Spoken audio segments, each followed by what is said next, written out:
సాక్షి TV ప్రసారాలను నిలిపివేయటం చట్టరీత్యా నేరం. సాక్షి టీవీ ప్రసారాల కోసం మీ స్థానిక కేబుల్ ఆపరేటర్ను వెంటనే సంప్రదించండి. డిటిహెచ్లో ఇంటర్నెట్లో కూడా సాక్షి టీవీ ప్రసారాలను వీక్షించవచ్చు.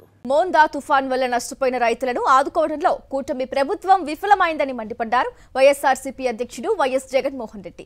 రాష్ట్రంలో పరిస్థితి చాలా దారుణంగా ఉందని, ఇది చంద్రబాబు సృష్టించిన విపత్తు అన్నారు. వైఎస్ఆర్సీపీ తరపున రైతులకు తోడుగా నిలబడాలని పార్టీ శ్రేణులకు పిలుపునిచ్చారు వైఎస్ జగన్. మోందా తుఫాన్ నేపథ్యంలో వైఎస్ఆర్సీపీ రీజనల్ కోఆర్డినేటర్లు, జిల్లాల అధ్యక్షులతో వీడియో కాన్ఫరెన్స్ నిర్వహించారు వైఎస్ జగన్మోహన్ రెడ్డి. తుఫాన్ తర్వాత జిల్లాలో నెలకొన్న పరిస్థితులు, పంట నష్టం వంటి వివరాలు పార్టీ కేడర్ను అడిగి తెలుసుకున్నారు. బాధితులకు ప్రభుత్వం నుంచి తగిన సహాయం అందేలా ఒత్తిడి తీసుకురావడంపై నాయకులకు దిశానిర్దేశం చేశారు వైఎస్ జగన్. తుఫాన్ కారణంగా పంటలు పెద్ద మొత్తంలో దెబ్బతిన్నాయని, ముఖ్యంగా వరి రైతులు తీవ్రంగా నష్టపోయారన్నారు వైఎస్ జగన్. తుఫాను బీభత్సం అన్నది దాదాపుగా చూస్తే నిజం చెప్పాలనంటే విండ్ షేర్ ఫామ్ అయ్యి కాస్తో కూస్తో తుఫాన్ డిసిపేట్ అయ్యి తీవ్రత తగ్గినప్పటికీ కూడా రైతుల మీద మాత్రం దీని ప్రభావం చాలా సివియర్గాను సీరియస్గాను దీని ప్రభావం చోటు చేసుకుంది. ఎందుకంటే పంట బాగా పొట్టకొచ్చిన సమయంలో జరిగిన కురిసిన ఈ వర్షాల వల్ల పంట నేల ఒరిగింది. ఆ నేల ఒరిగిన ఆ పంటను నీళ్ళల్లో తడవడం వల్ల మళ్ళీ అది పైకి లేయడం అన్నది కూడా కష్టమైన పరిస్థితుల మధ్య, తాలు ఎక్కువ వచ్చే పరిస్థితుల మధ్య దిగుబడి తీవ్రంగా తగ్గే పరిస్థితి వల్ల రైతు తీవ్రంగా నష్టపోయిన పరిస్థితులు ఎక్కువగా కనిపిస్తూ ఉన్నాయి. శ్రీకాకుళం నుంచి మొదలెడితే దాదాపుగా నెల్లూరు దాకా కూడా, ఇంకా నెల్లూరు నుంచి కూడా కాస్త ముందుకు కూడా ఈ ప్రభావం కనిపిస్తూ ఉంది. కర్నూలు, కడప, అన్నమయ్య జిల్లాలు, చిత్తూరు జిల్లా, ఉమ్మడి చిత్తూరు జిల్లాలో కూడా, కర్నూలు, నెల్లూరు ప్రాంతంలో కూడా ఈ ప్రభావం కూడా కనిపించింది.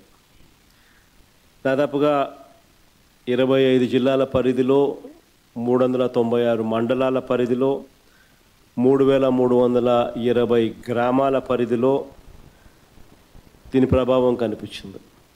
ఇలాంటి పరిస్థితుల్లో రైతులకు మనం తోడుగా నిలబడాల్సిన అవసరం చాలా ఉంది. దాదాపుగా ఉజ్జాయింపుగా లెక్కల ప్రకారము, మనకున్న సమాచారం ప్రకారం దాదాపుగా 15 లక్షల ఎకరాల మీద దీని ప్రభావం పడుతూ ఉంది. దాదాపుగా ఇందులో 11 లక్షల ఎకరాలు వరి మీదనే ప్రభావం పడుతూ ఉంది.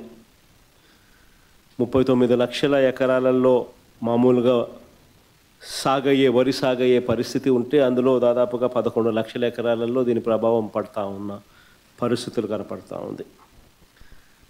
దాదాపుగా 1,15,000 ఎకరాలకు సంబంధించి పత్తి, దాదాపుగా మరో 1,15,000 ఎకరాలకు సంబంధించి వేరుశనగ, మరో 2 లక్షల ఎకరాలకు సంబంధించిన మొక్కజొన్న, మరో దాదాపుగా 2 లక్షల ఎకరాలకు సంబంధించిన హార్టికల్చర్ పంటల మీద తీవ్రమైన ప్రభావం, దాదాపుగా 15 లక్షల ఎకరాల మొత్తం మీద తీవ్రమైన ప్రభావం కనిపిస్తూ ఉంది.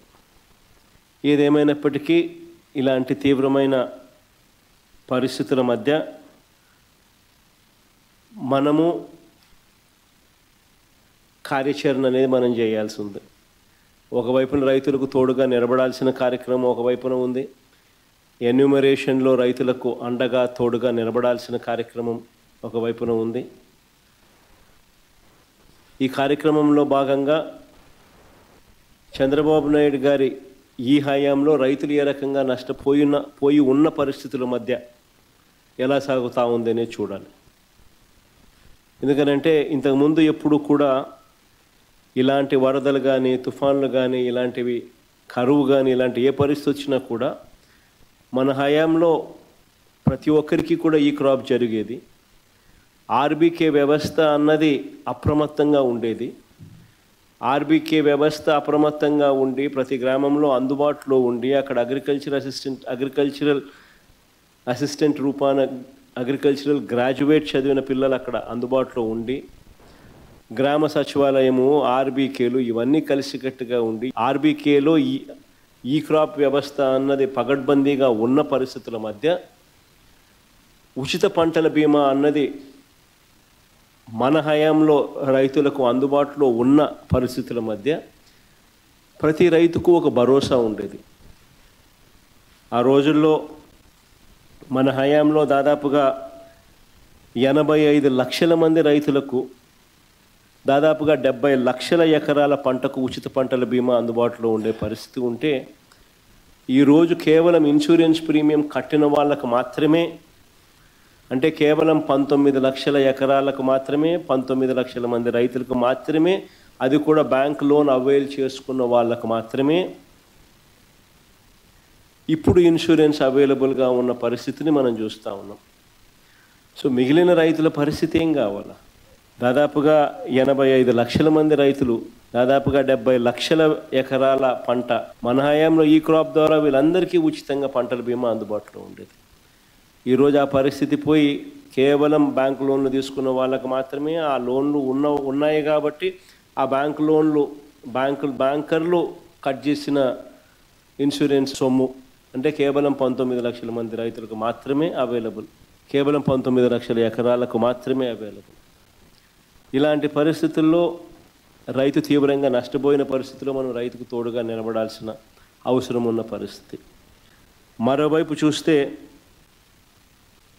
ఇన్పుట్ సబ్సిడీ అన్నది ఈ ప్రభుత్వ హయాంలో అసలు వాస్తవం ఏమిటి అని చెప్పి చూస్తే ఈ 16 నెలల్లో ఈ 16 నెలలకు గాను అసలు ఎంత ఇన్పుట్ సబ్సిడీ ఈ ప్రభుత్వం ఇచ్చింది, ఎంతమంది రైతులకు ఇన్పుట్ సబ్సిడీ ఇచ్చింది అని చెప్పి ఒకసారి గమనిస్తే దాదాపుగా ఈ 16 నెలల్లో ఈ డీప్ డిప్రెషన్స్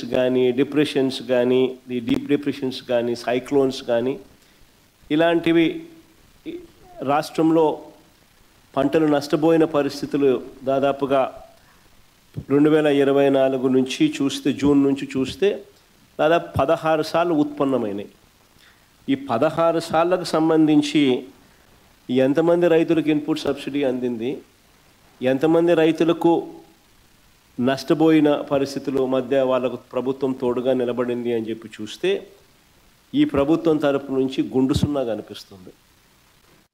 అంటే ఏ ఒక్క రైతుకు కూడా ఇన్పుట్ సబ్సిడీ అన్నది అందించని పరిస్థితిలో ఈ రాష్ట్ర ప్రభుత్వం కనిపిస్తూ ఉంది. దాదాపుగా వీళ్ళు ఈ క్రాప్ చేయకుండా రైతులను నిర్లక్ష్యం చేసినప్పటికీ కూడా వాళ్ళ దగ్గర ఉన్న వాళ్ళ లెక్కల ప్రకారమే చూసినా కూడా దాదాపుగా 5.5 లక్షల మంది రైతులకు ఇన్పుట్ సబ్సిడీ రూపేణా 600 కోట్లు ఇవ్వాలని, అది ఇవ్వకుండా ఎగరగొట్టిన పరిస్థితులు మనం చూస్తూ ఉన్నాం. మిర్చికి క్వింటాలకు 11,781 రూపాయలు ఇస్తాము, కొనుగోలు చేస్తాము అని చెప్పినారు క్వింటాలకు. ఆశ్చర్యం కలిగించే విషయం ఏంటంటే ₹1 ఇవ్వాల. పొగాకు కొనుగోలు చేస్తామన్నారు, ఎక్కడ దిక్కు దానికి కూడా పొగాకు కొనుగోలుకు కూడా ఎక్కడ కూడా చేసిన పుణ్యం కట్టుకోలేదు. మామిడికి ₹12 కొనుగోలు చేస్తామన్నారు కిలోకు, ఒక రైతుకు మంచి చేయలేదు. ఉల్లికి క్వింటాలకు 1200తో కొనుగోలు చేస్తామని చెప్పినారు, చేతులు ఎత్తేసారు.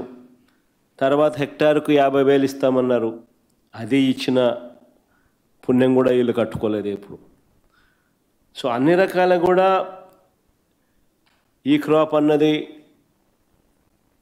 నీరుగార్చేశారు, ఆర్బీకేలు అన్నది నిర్వీర్యం చేసేశారు. ఇన్పుట్ సబ్సిడీ ఇచ్చే కార్యక్రమాలు పట్టించుకున్న పరిస్థితుల్లో లేవు. ఉచిత పంటల బీమా ఎత్తేసినారు. ఏ పంటకు కూడా గిట్టుబాటు ధరలు రాని పరిస్థితిలో రైతు తీవ్రంగా ఈ 16 నెలలు 17 నెలలు చంద్రబాబు నాయుడు గారి పాలనలో నష్టపోయిన పరిస్థితులు మనం చూస్తూ ఉన్నాం. ఇవన్నీ మ్యాన్మేడ్ కెలామిటీస్. నిజంగా ఉచిత పంటల బీమా చూస్తే మన హయాంలో అప్పట్లో దాదాపుగా గమనించినట్లయితే మన హయాంలో 7,800 కోట్ల రూపాయలు ఉచిత పంటల బీమా కింద మనమే ప్రభుత్వం తరపునే మనమే రైతులు రూపాయి కట్టాల్సిన పని లేకుండా మనమే ప్రతి ఎకరాకు ఈ క్రాప్ చేసి 54,55,000 మంది రైతులకు తోడుగా నిలబడుతూ దాదాపుగా 7,802 కోట్ల రూపాయలు మనం ఖర్చు చేసి మనం రైతులకు ఇన్సూరెన్స్ సొమ్ము ఇప్పించగలిగాం. ఈరోజు పరిస్థితి ఇంత దారుణంగా ఉంది. ఒకవైపున ఇవన్నీ మ్యాన్మేడ్ తప్పిదాలు ఇన్ని కనిపిస్తూ రైతు తీవ్రంగా నష్టపోయిన పరిస్థితులు ఒకవైపున కనిపిస్తూ ఉండగా, మరోవైపున ఇటువంటి సైక్లోన్ రూపేణ జరిగిన నష్టం, ఇలాంటి సైక్లోన్ రూపేణ జరిగిన నష్టాల మధ్య మనం రైతుకు ఎక్కడ తోడుగా ఉండగలుగుతాము అని అంటే, ఎన్యూమరేషన్ అనేది ప్రభుత్వం చేతులకు తీసే కార్యక్రమం చేయకుండా ఆ ప్రతి గ్రామంలోనూ కూడా వైఎస్ఆర్సీపీ నష్టం జరిగిన ప్రతి గ్రామంలో కూడా ఎన్యూమరేషన్లో ఏ ఒక్కరికి కూడా నష్టం జరగకోకుండా వాళ్ళ తరపున వాయిస్ ఇవ్వగలగడం, వాళ్ళ తరపున మనం ప్రభుత్వం మీద యుద్ధం చేసైనా సరే వాళ్లకు రైతుల తరపున మనం తోడుగా నిలబడడం, ఇది ఖచ్చితంగా రైతుల తరపున మనం చేయాల్సిన కార్యక్రమం. మీ ప్రాంతాలలో మన కోఆర్డినేటర్లు, అసెంబ్లీ కోఆర్డినేటర్లు ఎక్కడెక్కడే అసెంబ్లీ కోఆర్డినేటర్లు అందరూ కూడా చురుగ్గా పాలుపంచుకుంటూ ఉన్నారు. మనం ఇచ్చిన పిలుపు మేరకు, మీరు కోఆర్డినేట్ చేసిన తీరు మేరకు వీరంతా కూడా పలు కార్యక్రమాలలో ఇప్పటికీ అందరూ కూడా పాలుపంచుకునే కార్యక్రమం జరుగుతూ ఉంది. శ్రేణులందరూ కూడా ఈ కార్యక్రమంలో కూడా పాలుపంచుకుంటూ ఉన్నారు. వాళ్ళందరికీ ఒకవైపున అభినందనలు తెలియజేస్తూనే మరోవైపున వాళ్ళందరినీ ఇంకా కాస్త ప్రోత్సహించి ఇంకా మెరుగ్గా వాళ్ళు పాలుపంచుకునే విధంగా, తద్వారా రైతులకు ఇంకా మంచి జరిగే పరిస్థితులు క్రియేట్ కావాలి. కాబట్టి ఆ దిశగా కూడా అడుగులు వేయాల్సిన అవసరం ఉంది. ఏ రైతు కూడా మిగిలిపోకుండా అవస్థపడే పరిస్థితి రాకుండా ఆ రైతుకు తోడుగా ఉండే కార్యక్రమంలో మన వంతు కృషి ఏం చేయాలనో అవన్నీ కూడా గట్టిగా చూసుకునే కార్యక్రమాలు చూసుకుందాం. సాక్షి టీవీ ప్రసారాలను నిలిపివేయడం చట్టరీత్యా నేరం. సాక్షి టీవీ ప్రసారాల కోసం మీ స్థానిక కేబుల్ ఆపరేటర్ని వెంటనే సంప్రదించండి. DTHలో ఇంటర్నెట్లో కూడా సాక్షి టీవీ ప్రసారాలను వీక్షించవచ్చు.